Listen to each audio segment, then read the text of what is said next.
Vadodara Ajwa road સ્થિત લીલાબા નગર વિસ્તારમાં જૂનો વિવાદ ફરી એકવાર ચર્ચામાં આવ્યો છે. સ્થાનિક રહીશોના આક્ષેપ મુજબ અગાઉ કેટલાક યુવકો વચ્ચે થયેલી માથાકૂટ દરમિયાન સમાજ અંગે અપશબ્દો બોલતા વિવાદ ઉગ્ર બન્યો હતો. તે સમયે બંને પક્ષોએ બાપોદ પોલીસ મથકે સામસામે ફરિયાદ નોંધાવી હતી અને બાદમાં સમાધાન કર્યું હતું. સ્થાનિકોના જણાવ્યા અનુસાર સમાધાન બાદ પણ એક સ્કોર્પિયો કારનો ચાલક વારંવાર યુવકોને ધમકી આપવા આવતો હતો. ગત રાત્રે તે ફરીથી સ્થળ પર આવ્યો હતો અને જ્યાં યુવકો બેઠા હતા ત્યાં સ્કોર્પિયો કાર ચડાવવાનો પ્રયાસ કર્યો હોવાનો આક્ષેપ કરવામાં આવ્યો છે. આક્ષેપ મુજબ યુવકો જીવ બચાવવા માટે ભાગ્યા હતા. ત્યારબાદ કાર ચાલકે વાહન પાછું ફેરવી પૂર ઝડપે કાર ચડાવવાનો પ્રયાસ કર્યો હતો. બચાવમાં યુવકોએ કાર પર પથ્થરમારો કર્યો હતો.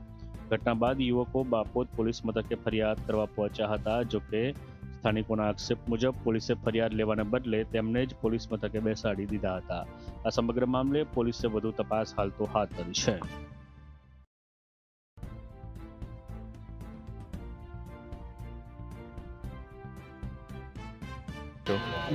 Bapod police station. શું કારણ આવ્યા છો? એ અમારા છોકરાઓ જોડે અગાઉ પહેલાં બબાલ થયેલી.